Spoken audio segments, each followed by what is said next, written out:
Materiał może zawierać spoilery, gdyż jest w nim trochę porównań do klasycznego Resident Evil 2. Z drugiej strony, jeśli ktoś nie miał czasu, aby zagrać w ten tytuł przez ostatnie 20 lat, no to już jego problem. Pamiętam pewną historię, gdy podczas grania w Resident Evil 2 na PC kumpel zapytał mnie, czemu postacie są 3D, a tła to statyczne rendery. Wtedy odpowiedziałem, że kompy przez długi czas nie będą mogły wygenerować tak pełnej detali grafiki 3D jak na tych statycznych obrazkach. Dziś, wchodząc z Leonem na posterunek i przyglądając się stojącej w dali statule, ta rozmowa powróciła do mnie jak flashback z Wietnamu. Dla wszystkich, którzy ostatnie lata żyli w beczkach, pokrótce wyjaśnię, o co chodzi. Po pierwszej części rezydencja zainfekowana wirusem zombie została zniszczona. Wśród ocalałych jest m.in. Chris Redfield. Niedługo potem do miasta przybywają dwie osoby. Leon Kennedy, który ma rozpocząć pierwszy dzień na służbie jako policjant w mieście Raccoon City, oraz Claire Redfield, która wyruszyła w poszukiwaniu brata Chrisa. Tutaj następuje pierwsza zmiana. Postacie spotykają się już na stacji benzynowej i razem wyruszają do Raccoon City, nie wiedząc, że całe miasto jest zarażone wirusem G, które zamienia ludzi w zombie. Rozpoczyna się walka o przetrwanie. Sama historia niewiele się zmieniła, fabularnie jest bardzo zbieżna do tego, w co graliśmy kiedyś. Pewne elementy zostały delikatnie zmienione, aby zachować większą płynność rozgrywki i chyba tylko ultraortodoksyjni fani będą mieli co do tego jakiekolwiek wątpliwości. Na grę składają się wciąż dwa scenariusze. Można zacząć od dowolnego z nich, ale aby obejrzeć prawdziwe zakończenie, trzeba przejść oba. Miałem wrażenie, że tym razem historie bardziej się różnią, choć wciąż obydwoje z bohaterów muszą wykonywać te same zadania. Niemniej pewne klucze i przejścia pojawiają się u Leona, pewne u Claire. Urozmaica to rozgrywkę, dzięki czemu nie ma silnego uczucia déjà vu w ogrywaniu po sobie dwóch historii. I tutaj każda z nich jest trochę oparta na innych zasadach. Leon ma scenariusz bardziej nakierowany na spokojną eksplorację, natomiast Claire przez cały czas czuje na plecach T-00, który losowo przemierza lokacje i potrafi pojawić się w najmniej spodziewanych momentach, zmuszając do panicznej ucieczki. Mnie podobał się bardziej ten scenariusz, bo dorzucał jeszcze nerwowe chowanie się po pokojach i nasłuchiwanie stąpania łysego draba, który jest niestrudzony w swojej misji wykończenia członków STARS. W remasterze mamy też zastosowany tak zwany zapping. Z grubsza polega to na tym, że w pewnych miejscach, jeśli wykonasz odpowiednią czynność w scenariuszu A, to w scenariuszu B będzie ona już wykonana. Na przykład opróżnienie szafek Leonem spowoduje, że Claire znajdzie je wszystkie otwarte i puste.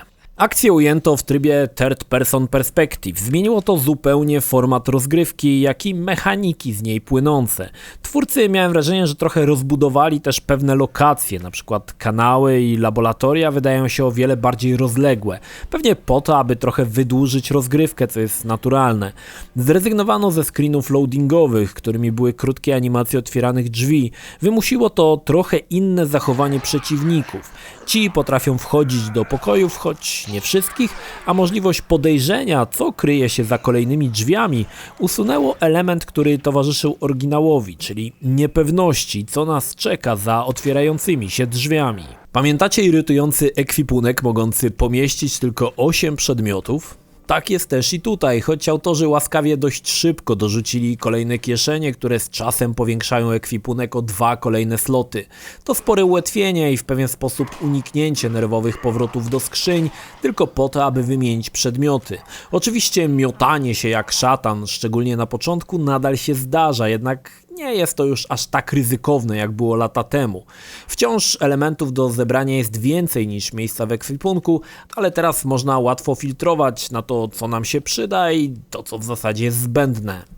Na pewno sporą zmianą jest walka. Leon, jak i Claire mogą strzelać w ruchu. Mówię tutaj o tym z tego powodu, że seria przez lata była w tym elemencie mocno upośledzona.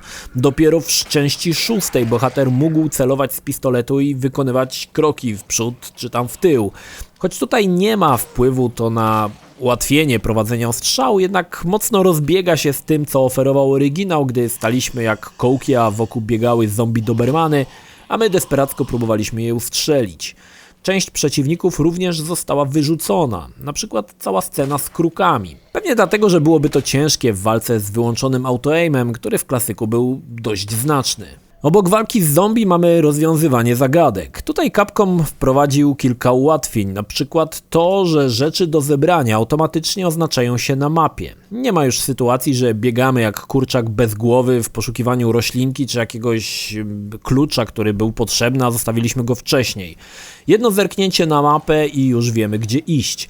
Nadal w komisariacie co prawda można się pogubić, choć miałem wrażenie, że zdarza się to rzadziej niż w klasyku. Oczywiście pozostało zapisywanie na maszynach do pisania, ale już nie potrzebujemy ink ribbonów, aby tego dokonać. W trakcie gry mamy też możliwość tworzenia amunicji. Ta możliwość pojawiła się chyba dopiero w Resident Evil 3, a więc zbieramy różnorakie rodzaje prochu strzelniczego, z czego może powstać amunicja do pistoletu czy granatnika. Ten element jest dość mocno wyeksponowany i zdecydowanie amunicji jest więcej, jednak nie znaczy to, że można beztrosko pruć na lewo i prawo, gdyż kule bardzo szybko się kończą, a eksplozja czachy zombiaka od jednej kuli jest bardzo rzadka. Trzeba postępować wciąż bardzo ostrożnie i na pewno szanować każdy nabój. Wróciły też noże, choć pełnią trochę inną rolę. Wciąż można ciachać leżące trupy, rozczłonkowując je malowniczo po całej posadzce, jednak nóż, jak i granaty mają też znaną z Resident Evil Remake funkcję ratowania ze śmiertelnego uścisku zombie. Jednak jest tutaj haczyk, tym razem noże ulegają zniszczeniu i jeśli wbijemy takowy w szwendającego się trupa, aby go odzyskać, trzeba danego osobnika wyeliminować. Z walk z bossami warto wspomnieć, że zupełnie zmieniono pojedynek z aligatorem w kanałach. Zamiast walki mamy po prostu ucieczkę przed nim w stylu poziomów z Crasha Bandicoota. Jeśli chodzi o przeciwników, żywe trupy wyglądają fantastycznie. Każdy strzał odbija się na ich twarzy. Odpadają im ręce, a z odciętą nogą próbują się czołgać. Moim ulubionym jest strzał z granatnika nabojem kwasowym i obserwowanie, jak z trupa odpadają kolejne elementy. Brakuje charakterystycznego elementu rozlania się krwi pod definitywnie pokonanym przeciwnikiem. Teraz jest większa niepewność, czy czasem jeszcze nie wstanie, aby nas nie kąsać. Dlatego czasami warto nie ryzykować i oddać ten ostrzegawczy strzał w głowę z bliskiej odległości. No tak dla pewności. Gra, jeśli chodzi o brutalność, też nie uznaje kompromisów. Niektóre scenki są wyjątkowo obrzydliwe i twórcy nie szczędzą nam podziwiania detali w takich momentach. Wrogów też wydaje się trochę więcej niż poprzednio. Kilka razy zdarzy nam się walczyć naprzeciw hordy gnijącego mięsa. Walka jednak jest o wiele bardziej przyjemna i satysfakcjonująca, a perfekcyjne headshoty, kiedy głowa przeciwnika wybucha jak dojrzały melon, to sam miód.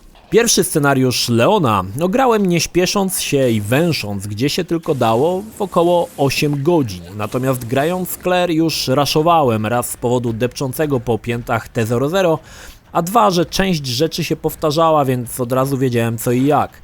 Jednak na tym rozgrywka się nie kończy. Po ukończeniu obu historii odblokowuje się Hank, którego zadaniem jest uciec z Raccoon City, ale bez zbierania amunicji czy roślinek.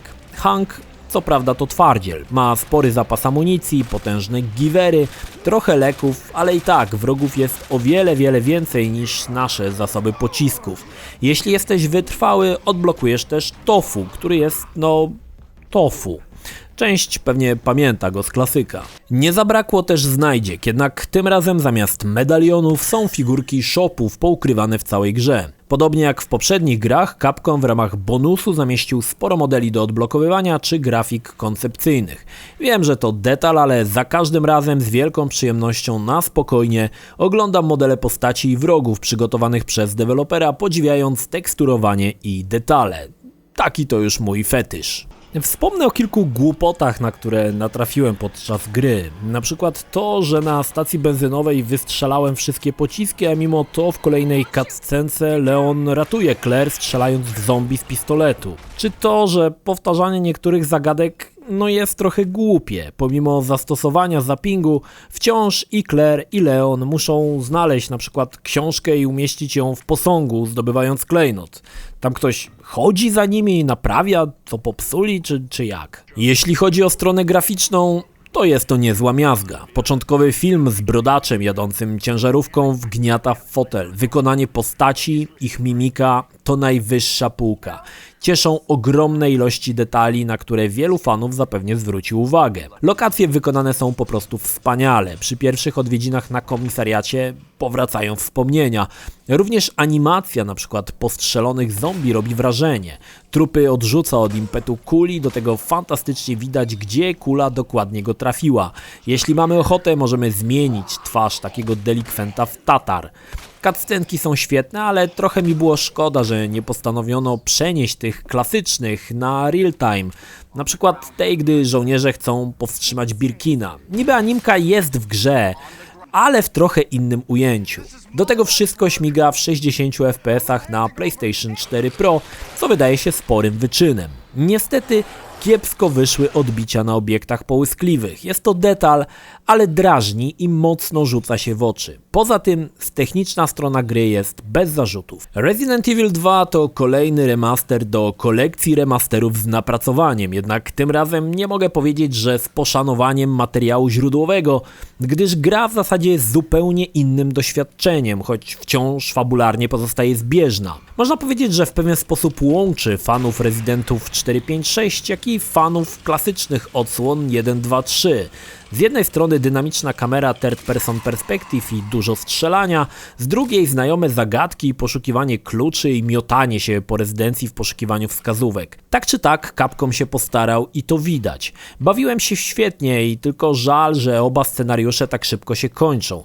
Niemniej, jeśli znasz markę, możesz śmiało wyłożyć swój hajs ze świnki skarbonki, bo jest to kawał solidnej gry, która zapewni dobrą zabawę ze znajomymi postaciami w znajomym uniwersum. I coś mam dziwne przeczucie, że Capcom już smaży nam remaster Resident Evil 3, z czego nie ukrywam byłbym bardzo zadowolony, jak i zapewne wielu z Was.